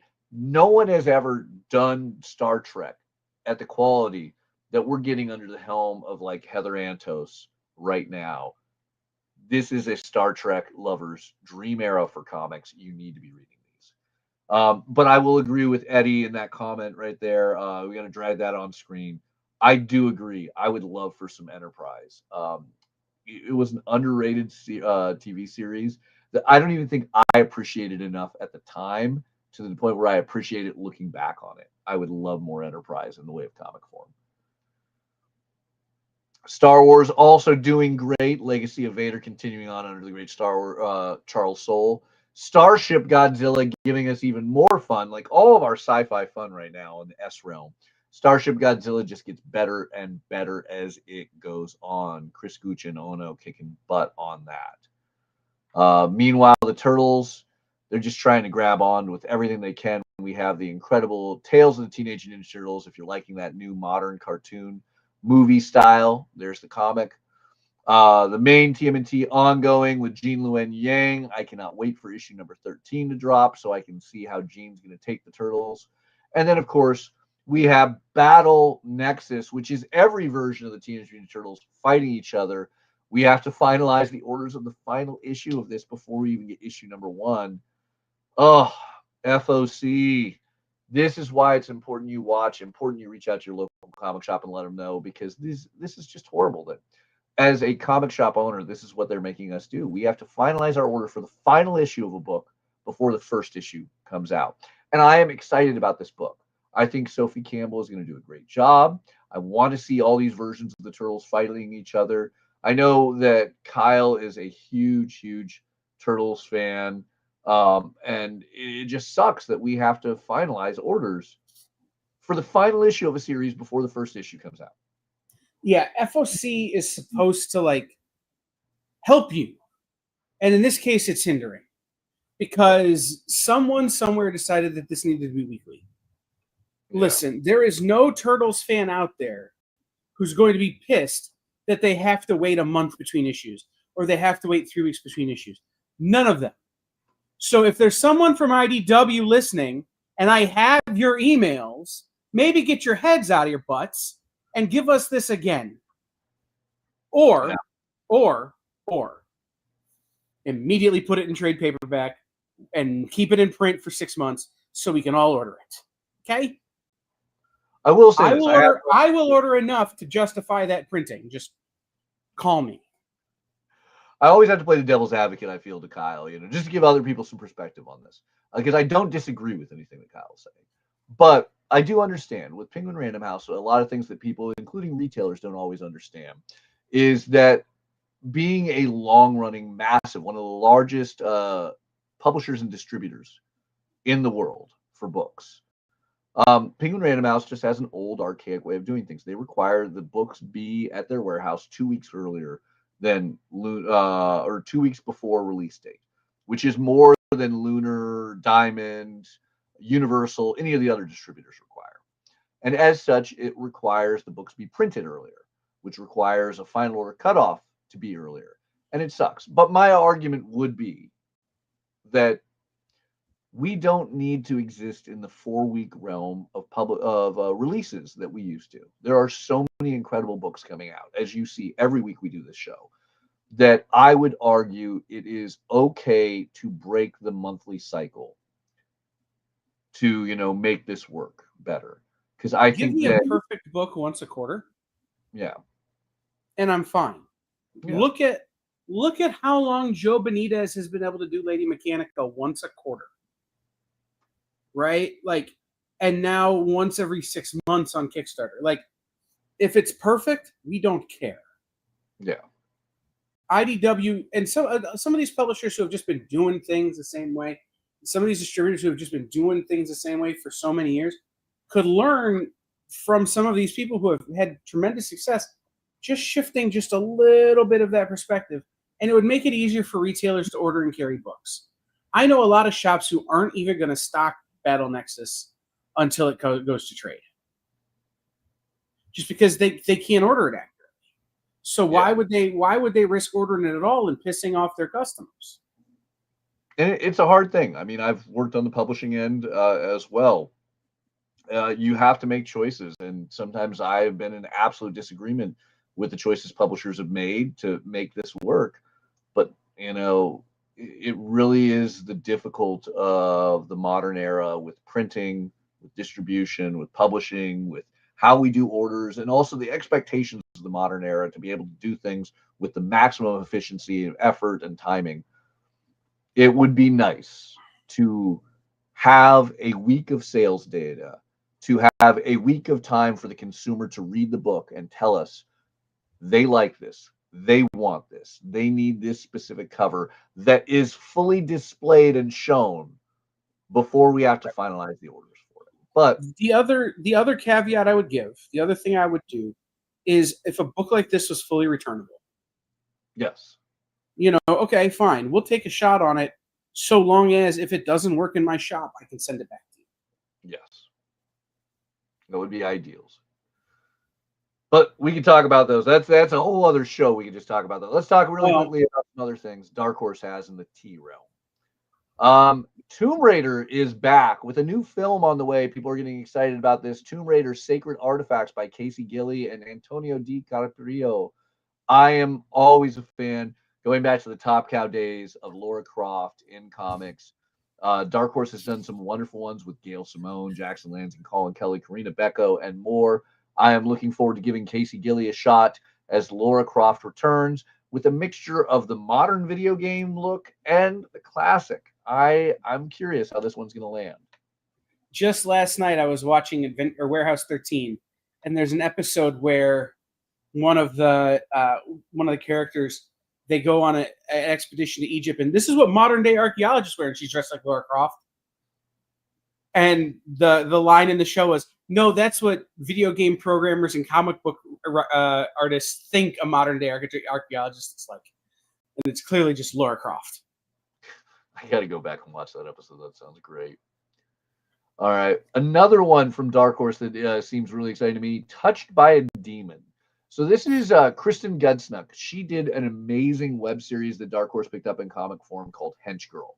Actually, it went through several publishers. I believe SourcePoint Press might have even been one of them at one point. But Hench Girl was unbelievable, award-winning series, had a ton of attention, was hard to get a hold of because it was really microprint run, huge aftermarket value. But it put Kristen on my radar. She has done several amazing books. I'm very excited about Touched by a Demon, which tells the tale of a demon who doesn't like how hell works. He longs for his time back when he was in heaven as an angel. And we're now getting a twisted out there romance story, 4 issues. This just seems fun. This seems like the type of thing that would be a great webcomic, was probably a hot webtoons piece, but seems like the easy way for the indie, eclectic comic fan who is not your traditional superhero sequential art fanatic. This is a great way to go. Yeah, this falls into that maybe a little bit older than your Dogman, Captain Underpants, Cat Kid kind of age group. But that community, right? The kids who grew up on that kind of stuff, who are a little bit older, but not quite old enough to dive headlong into, a mature book like an Absolute Batman or something. This is a great way to kind of introduce them to the form. Yeah, no, everything about this looks awesome. Definitely worth the attention. All right. A lot of great continuing books. Boom Studios bringing back Stan Lee's The Traveler. We have a bunch of Ultimate lines. Valiant's returning through IDW. VR Troopers from Boom Studios with so many covers. So many. But the last one I really want to talk about is well over a year in delay. It does not hit until the end of January. Almost 2 years from its launch. We finally get the final issue. I've lost control of my mouse. 1 second. The final issue of White Boat from Scott Snyder and Franco Francavilla over at Distillery. And again, this is one of those ones in the modern era I can't blame. This originally was distributed through Diamond when Distillery was exclusive through them. Diamond obviously has had a very public fallout this year. Now Distillery is over at Penguin Random House, and we're going to get the final issue of White Boat, which I have waited well over a year for, and I cannot wait to sit down and read because I am certain it will be an epic conclusion. Scott Snyder, Franco Francavilla. Every time these two pair together, it gives me nightmares in the best way. They know horror, and this is going to be awesome. I wondered whatever happened to this. I'm excited to finish it. And again, I get it. Like I'm angry that it took so long. Yeah. But like, let's find Name me two guys who have had bigger years than Scott Snyder and Francisco Francavilla, right? Like, I can't think of any. Like, maybe Daniel Warren Johnson. Yeah. Maybe Philip Kennedy. Maybe one of the Johnsons, right? Philip Kennedy or Daniel Warren. But like, Or Joshua. Or maybe Kirkman. But like, those two dudes have been on such a hot streak. For this book to get delayed, I'll forgive you. Just give me more Absolute stuff and maybe a Francavilla cover on an Absolute book, huh? Well, we'll be talking about that definitely in a moment. But yeah, no, I mean, Scott Snyder, you're right. It has been his year from Absolute onward. I mean, obviously, you were present when Comics Pro gave him his award for helping the industry the way that he did. I love that he was on vacation at Universal Studios with his family and snuck away to, accept the award and give thanks. Like, Scott is just always chef's kiss. Just I'll never forget this. My favorite Scott Snyder story, C2E2 years ago. It's during New 52, him and Capullo. And they were both at the show that year. And we're sitting in the lobby of the hotel there playing Super Fight. And we just so happen to be doing who would win, Superman or Batman. And here comes Snyder and Capullo. And we go, hey, Scott, Greg, who would win, Superman or Batman? And Scott just dead looks at me in the face and goes, whoever the hell I pick. Like, that guy loves comics a lot and has done so much and has had a great year. So, and White Boat Guys is so good. So the fact that it took some time to get there, it's fine. We'll get over it. We're just going to love it. We're going to read it. It's going to be good. All right. So speaking of Scott Snyder, let's pop over to the other side, lunardistribution.com. You scroll down a little bit to the upcoming FOC. Make sure you're on the right day, December 1st, this Monday. Because what's the very first book? Why, it's a Scott Snyder hit. Absolute Batman Arc M Special. Scott Snyder, Frank Thierry. Bruce finally sneaks his way into that island of Arc M to see just what is in there. Man. I shouldn't be upset that we're having another Absolute Batman, but man, that's going to be an intense week. On a week where we're FOCing Absolute Superman and Absolute Green Lantern, we get a second week of Absolute Batman right after we just FOC'd Absolute Batman number 15. But man, I cannot wait for more of this. Every comic shop, every comic fan, I'm sure, is loving more of this. It's good sales. It makes everyone money. Scott just, he shotgunned his front lawn and oil came out in the most Beverly Hillbillies, or way you can get it. This is just lightning in a bottle. Absolutely. So absolutely amazing covers. Javier Rodriguez, Riley Rossmo. Look at that Riley Rossmo masterpiece right there. All of this is great. Then on top of that, we have Absolute Green Lantern, beautiful Mercandolfo cover, I have to point out there. Absolute Superman as we continue Jason Aaron's epic right there. All good stuff. Then Mark Waid continues with Action Comics, those early Superboy stories. Some great fun to be had there. Philip Kennedy Johnson. We now know coming on the end of his run of Superman, we're not going to get more Superman as Philip Kennedy Johnson is going Marvel exclusive. But thankfully, we have at least 7 more issues of the Book of L, because that is a 12-issue series that Philip Kennedy Johnson is locked in for, and I am loving it. Now, we had the incredible Scott Doombeer on to talk about the Steve Ditko Amazing Spider-Man artist editions. Look at those awesome covers. That is going to be, remind you, that is a massive tome back there. Those things are going to be huge. I cannot get my hands on screen large enough for that scale. But I get that it's $200. You're paying barely over $1. It's $1 and minor pocket change per page to have facsimiles of original Steve Ditko artwork. The entirety of AF-15 and more. So that is going to be incredible. Then, well, Aquaman is battling it out in the DCKO. Mera, the Queen of Atlantis, is battling it out to maintain Atlantis. Aquaman 13 is going to continue that incredible epic. Jeremy Adams doing such a great job with this. Look at that beautiful John Timms cover. All for fun there. Udon fun with the art of Shantae. We have a lot of great Udon anime-esque art coming out. Batgirl, Batman doing good. Batman's going to have a brand new villain. Matt Fraction is bringing us, I'm not even joking, the name of the character is Lady Deathman. What are your thoughts there, Kyle? Lady Deathman, where are your feelings? I feel like that is the shortened title of a manga. Yep. Lady Deathman and the 16 ways you could kill someone only by looking at them and serving them apple pie. There it is, volume 27. Right. Like,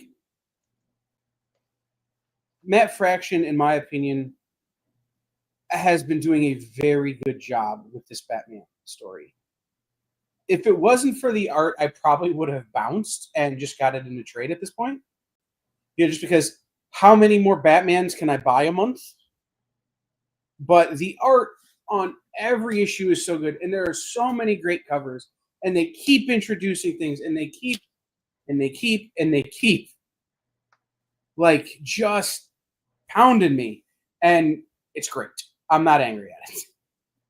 Yeah. So Lady Deathman could be fun. Lady Deathman could be a manga.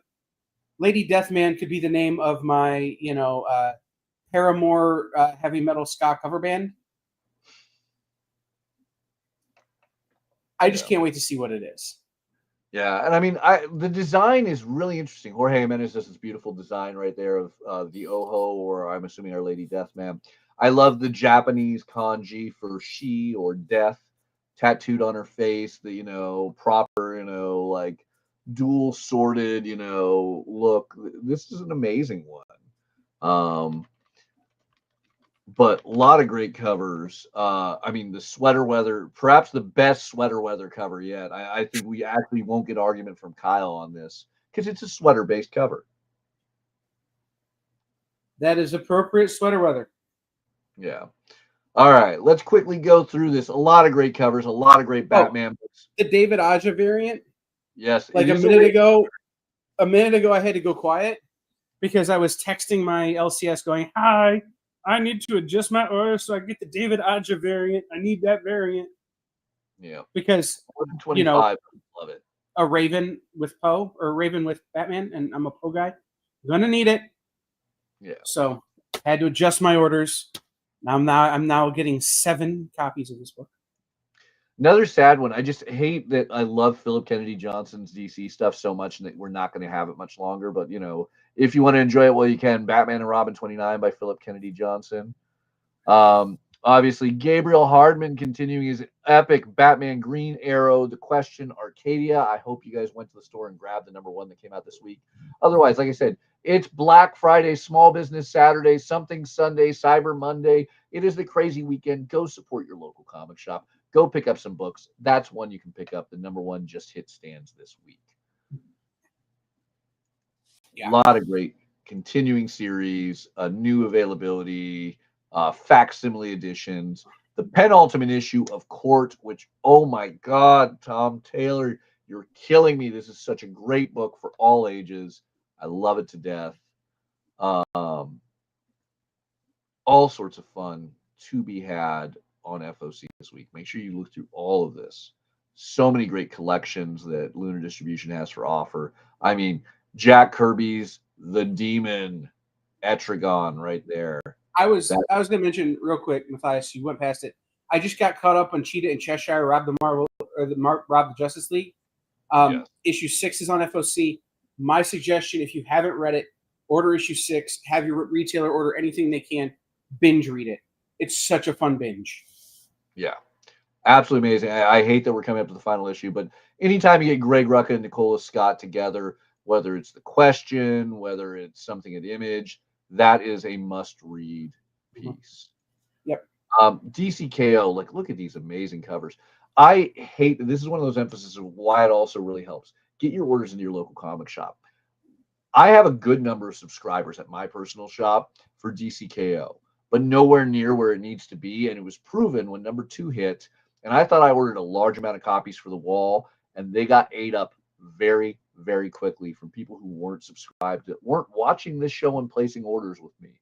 So this is a big reminder, if you're a consumer, reach out to your local shop. Let them know, especially on a big book like DCKO, what you want, because this is why number 2s sell out and they're hard to get, because people want the number 1. They want to try it out. We always order big on number 1. You get a little bit more conservative on number 2. And that's the one where people hopefully come out for it. So let your shop know. Let them know so they can guarantee it's waiting for you. So you don't come to a shop and you're like, you're sold out? I want to read that. Because the shop wants to sell it to you. I assure you. We want to sell you books. We want to know what you want, especially when it's a specific cover. These Daniel Warren Johnson covers, phenomenal. If you were watching, wrestling, you were seeing AEW advertise the heck out of these. Here's your AEW covers. Dan Mora's bracket ones. There's always an amazing cover on DCKO on so many of these books. Let your local comic shop know what you want. I think I ordered 6 different covers for DCKO 3. Like that's how good every cover is. And to be honest, they're not even as good as what's happening inside. So like you're not missing out on it. You're not making a bad investment if you go heavy. Yeah. And then on top of that, right, you almost miss it because DCKO 3 is on FOC at the same time as DCKO Night Fight number 3. Another amazing piece. Joshua Williamson having Batman battling his way back into the DCKO tournament. I know we had somebody in the comments asking about Dick Tracy. My favorite Dick Tracy isn't even the Mad Cave stuff. It's the classic stuff. So these awesome collections that we're now getting, Chester Gold, that's Dick Tracy right there. Lot of I only need one Dick Tracy thing, and I'll have every Dick Tracy comic ever printed. Wow, that's crazy. The one thing I need is going to be impossible, but that's part of the fun of it. A lot of fun. Feral continues on. We have a brand new Gargoyle series. This Gargoyles, they've crossed over with Fantastic Four. They've crossed over with a number of things. Now we're getting them with Darkwing Duck, and you're getting Greg Weisman, the creator of the Gargoyles, doing this. Gargoyles, Darkwing Duck. This is literally 1990s Disney me's favorite, 2 cartoons, getting an unexpected merger, and I am 100% in on this. And they're doing a mystery variant blind bag that, for the life of me, I looked at 4 times going, why is that all trade dress on that whole big blank cover? It's a blind bag. Although, Nikki, if you publish one that says Gargoyles, Darkwing Duck, blank cover, and it's just full of nothing but type, I will buy it. There you go. I will say, so we got some of our first Dynamite blind bags in this week, and I love the fact that it is you're getting 2 books in these blind bags. You're getting a sketch cover, guaranteed, and a awesome other cover. I grabbed a few. I got some really cool homages that I loved, as well as I got some high ratios. So you get a little bit of the best of both worlds. I think that Dynamite landed their blind bags in the end. I'm happy with that. $10, 2 books. You're doing good. So, yeah, I'm in for some blind bags on some Gargoyle Dynamite. I will say Green Lantern number 12, it's just another issue, but man, there are some great covers on this. I love these Rian Gonzalez paper dolls. It's so interesting to know exactly what underwear Guy Gardner has chosen to wear. But the little mini fire on there, pretty cool. Or sorry, ice.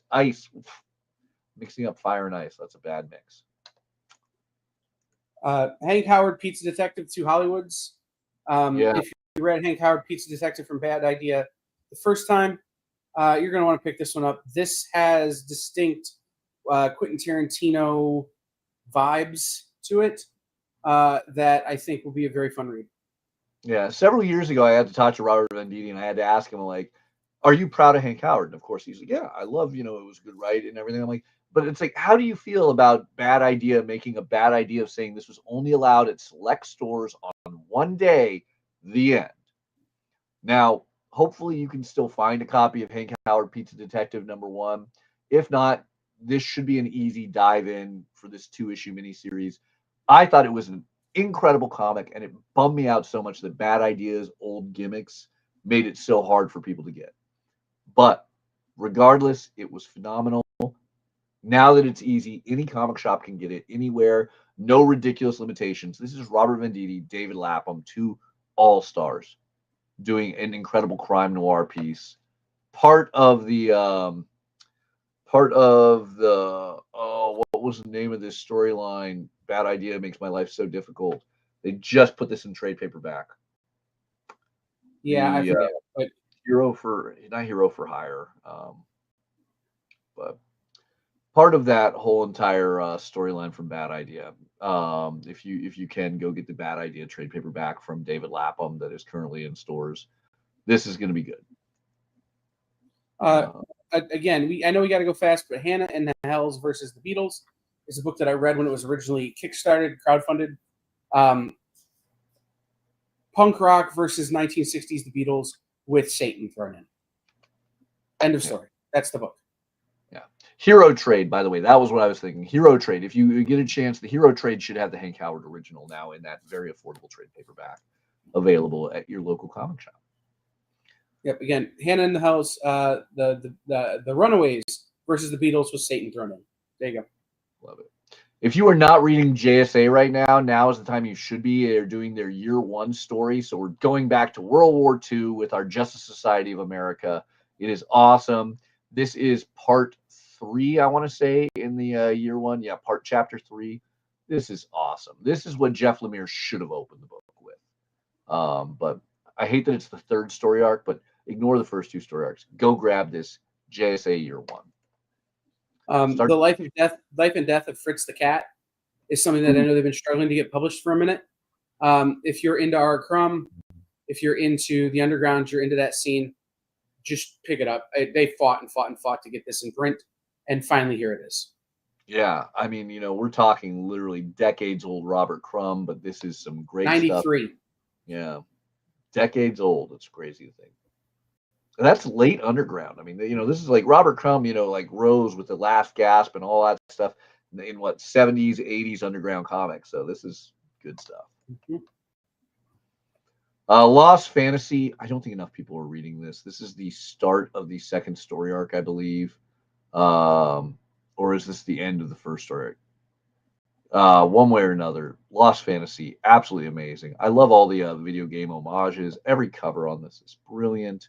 But this is really cool. This is like Cloud Final Fantasy meets, John Constantine Hellblazer, and it is great. Lucky Devils gets its 2/3 of the way through mark right there as Ryan Brown is back, recovering from his stroke. I am so thankful he is alive and doing well, and we're getting more from him and Charles Soule. Mark Spears' Monsters continues onward. Some great covers there on an amazing book. One I really want to talk about, Mary Shelley. This is finally getting an English edition. This is the biography of Mary Shelley. And the cool thing is everyone knows of Mary Shelley because of Frankenstein. But I don't think a lot of people know the story of who Mary Shelley was, the incredible people she knew, the unbelievable life she had, and how so much of it affected her youth that created Frankenstein. This is an interesting biography, and I think will open your eyes to a very interesting historical figure and those around her. Definitely. And make note of the name Manuela Santoni. Yes. All I'm saying. I think that's a name that in the next few years you're going to be seeing at certain two-letter publishers, and maybe one that has a big red logo. And, other people who are looking to have some of that zine style, pure black and white, heavy ink sort of look on some of their maybe horror or less superhero-y characters. Just saying. Yeah. I think there's someone who's just a little undiscovered because super Italian. All right. Mega Man. We just had a series of great one-shots. Now we get a proper 6-issue miniseries. Yes, I know it says of 5. It's 6 issues because there's a 0 issue. Mega Man X coming back with us. I am hyped for that from Udon. Not to mention Mega Man X Dive Official Complete Works, giving you a big, oversized art book for all you Mega Man loving fans. Fantagraphics continuing on its long-running Mickey Mouse series, going back to the old era, We have the Legacy number 332, but it's part of a two-part Ripples in Time storyline. And you get a little bit of everything with this. It's my favorite part with this Mickey Mouse. Not only are you going to get the Ripples in Time storyline, you're going to get a wonderful memento story of Mickey and Minnie on a vacation in Greece. Classic Mickey tales for those who love those classic Disney comics.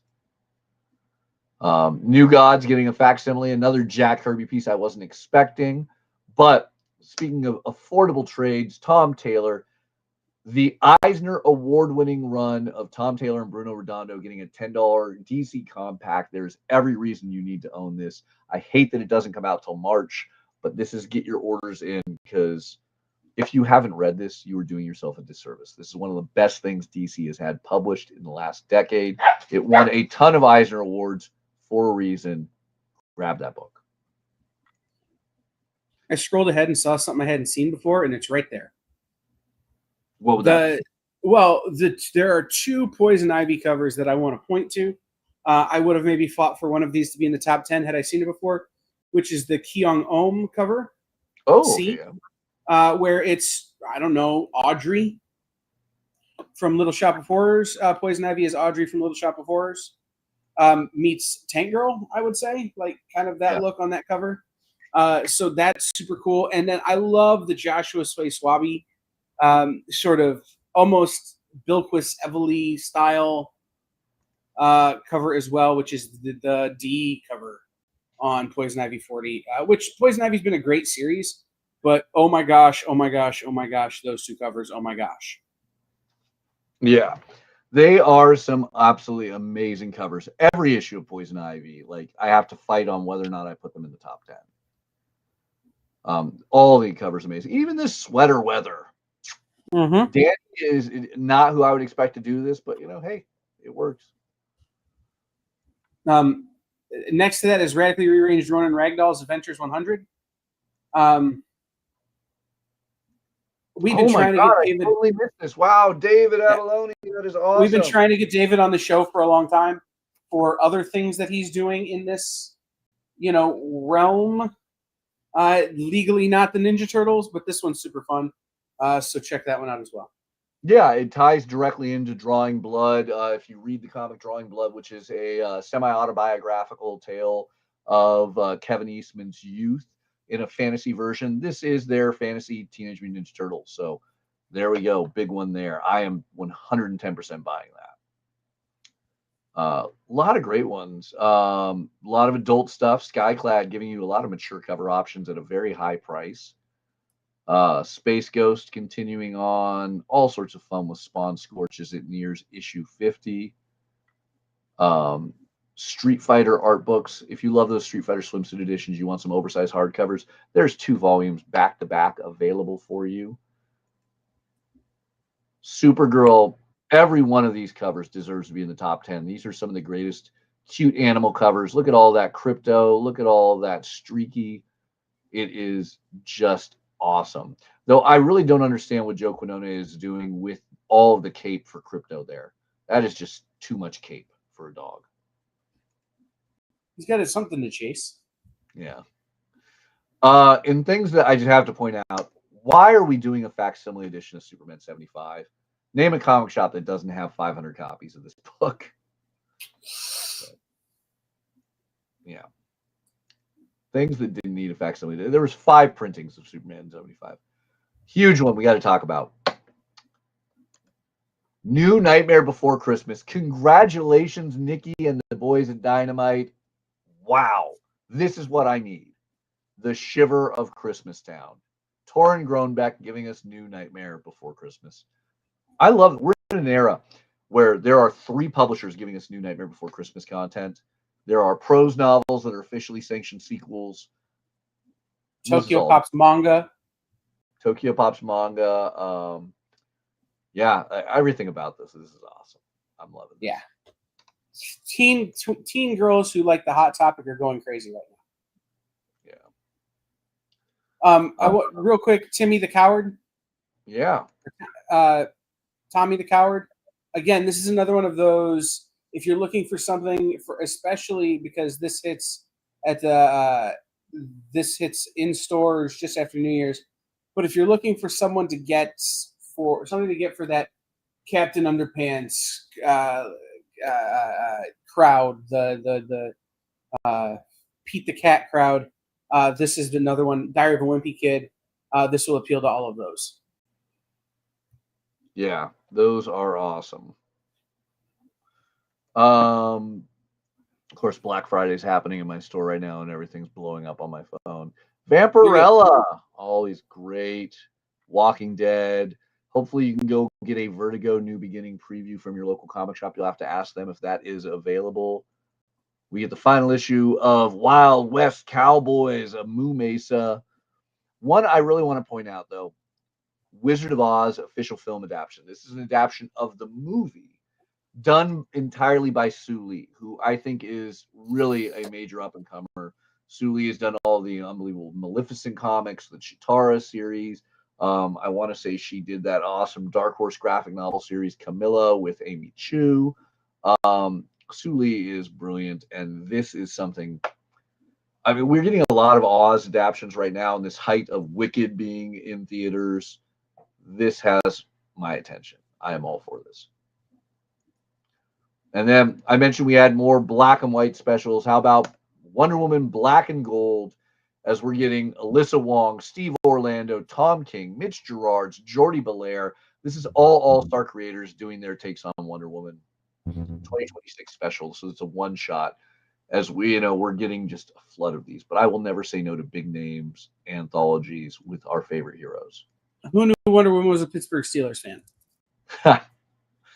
Finally, with Zootopia 2 in theaters as of today, grab the original Zootopia in comic form from Paper Cuts. It's Jeff Parker doing that. Or sorry, not from Paper, from Dynamite. Whoops, sorry, Nikki. Dynamite, Zootopia, Jeff Parker, Alessandro Rinaldi. There it is. All that fun. All right, let's cut to our top 10. We are pushing it on our show. We have a lot to talk about. And the first one, the big honorable mention, of course, is that unbelievable artist edition of Amazing Spider-Man by Steve Ditko. You've heard me talk about this for the last 2 hours. Get it. Do you know Superman's punk rock? Superman. Are you asking me? Yeah, I'm asking you. Do you know Superman's punk rock? Because James Gunn led us to believe that. I think anyone who wears his underwear on the outside is punk rock. There it is. For those of you guys who love that moment in the Superman movie from James Gunn, we're getting a whole month of punk rock Superman covers. This is the first one, so I had to give it a shout out. Annie Wu doing a punk rock Superman on Action Comics. Superman's punk rock. Let's do it. Number 9. All right. This is a statement, and we're going to not go to the debate that I would love to have had on this, but Joshua Williamson, Iron Man, this needed to be in our top 10. But I hate that there was no good cover, that the covers were not yet revealed. This is a failure on Marvel across the board. And no matter how cool the classified cover could be, and look, it could have a big, big reveal that Annie Wu is going to be giving us as it's a foreshadowing classified cover. This is a statement I had to have. Joshua Williamson, Iron Man will be huge. It deserves to be in our top 10. It sucks that Marvel could not get the covers done in time, that Marvel has classified covers that we don't know what it is. There's a whole debate on this, and I'm sure Kyle would go off if we had the time, right? Boo. But show me something, even if it's just a little bit. This is for you, David Gabriel. This is for you, folks at Marvel. This will be something we'll be pointing at you directly on. This has every right to be in the top 10. It has every right to deserve to be in the top 10. And it is a failure that I am showing a black cover with a logo for Iron Man, because Joshua Williamson on Iron Man deserves the top 10. It deserves to be higher up in the top 10. And it is at spot 9 because I have nothing proper to show. I know Mathias has to hurry, but here's my pitch. We all know what an arc reactor looks like. Show us Annie Wu's version of an arc reactor, and that's it. All right. Nightmare Before Christmas. Jay Lee doing Sally. That's all I got to say. Nightmare Before Christmas. This is going to be awesome. David Nakayama. That is a sexy cover. Black Cat number 6. This is definitely going to be one that people are demanding. Then DCKO, look at that Carla Cohen Zatanna. Everything about this, the emotion on that face, it's devastating. The burning cards. How Zatanna is going to survive the DCKO, I don't think she is, but whew, that is a powerful cover on an amazing book. Beautiful sweater weather cover right there as we get the Superman jackets. Look at how happy Crypto is. That is a moment. Fan Yang, I think, is just becoming a all-star cover artist, and that is an all-star cover. Here's a big one. The classified. This is a classified cover I justify, as this will be a reveal of an upcoming Marvel Rivals costume. Luna Snow World Tour. You already heard me talk about it. I think this is going to be an awesome book. This will be a great one from Greg Pak. And I think this is going to be a big deal for you Marvel Rival fans because those costume covers always are. Just to add my 2 cents, the whole line, a first look at a new costume coming too. If they had said if they had put something like that on that Iron Man cover, I wouldn't have complained. Yep, and that's it. All right, I believe this is our first cover of Absolute Zatanna. I could be wrong. Someone will call me out if I am. But Javier Rodriguez giving us our Absolute Zatanna on Absolute Batman Arc M special. This is everything about this is money, money, money. All right, here's another big one. Everyone loves meme covers. This is a great meme cover. We had to censor it, but man, I got to give Kyle credit for the design because that censor he threw in there makes the cover even better. But that classic girlfriend, you know, giving the eye to her cheating-eyed boyfriend as he looks onward. Eurotech is doing amazing. I don't know if you guys saw the Howard Chaykin cover for #1 is unbelievable. $40 to $60 for a 1-in-5 ratio. Eurotech is getting some attention. Give it some more love right there. Jeffrey doing an amazing job with that. Wonderful meme homage. Then #1, the big one, Lyrics Lee doing that Batman #5, Oja, Lady Deathman cover. This is going to draw some attention. This is a book that's been selling out hand over fist. Matt Fraction has been doing an unbelievable job with these. I truly believe that this is some of the best Batman we've had in a while, and that's in an era with Absolute Batman. But yeah, it's crazy how well Fraction and Jorge Jimenez are doing on this. So obviously that was the big #1 to end our top 10. Awesome week. Get your orders in ASAP because it's going to be a crazy week with Black Friday, Small Business Saturday, whatever Sunday is, Cyber Monday. Your comic shop deserves your money and your attention, but they also deserve your orders because this is going to be a crazy weekend. Kyle, Absolutely. Take it away.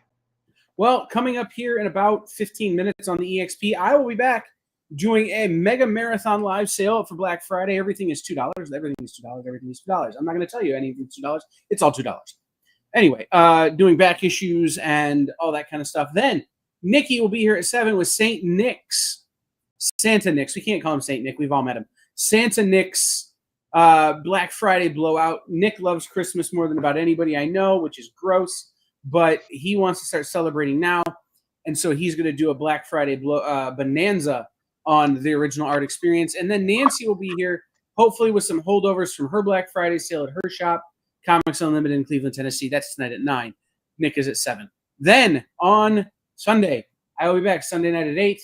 We'll be doing something. I don't know what we'll be doing. We'll see how we sell today. If we sell out of books today, I'm going to have to spend all day tomorrow processing new comics. So we'll get all that done. Then Monday, Comic Collectibles with Rex, Best Coast Comics. Tuesday, Comic Industry Insiders. We're going to talk about back issues. Then we'll have Minutes to Skin with Miss Jen, tomorrow's Comics Tuesday. And I will be back again selling more comics on Tuesday night, filling in for Henri. And then Wednesday, we'll have Comic Collectibles with Rex. Hump Day Heroes. Thursday, we'll be back with What's in the Box with Miss Jen, the Geek Chat, Sketch Up with Mel and Mog. They're doing a holiday art jam on Sketch Up with Mel and Mog. And then next Friday, same bat time, same bat channel. Matthias and I will try not to yell too much about things Marvel has done wrong, in my opinion. Because I'm sure there'll be something. Yeah. But all right. We'll be back next Friday in the same time. And I may already have a guest. So we will talk to we will talk to you next week. Absolutely. A huge shout out and big thanks once again for Scott Doonbeer coming out. I love Act 4 publishing. I think you guys will all enjoy these books. These artist editions are going to be amazing. First one's dropping in a few weeks, and 2026 will be a year for those awesome artist editions. Get your orders in to your local comic shop before Monday. We'll see you guys next week.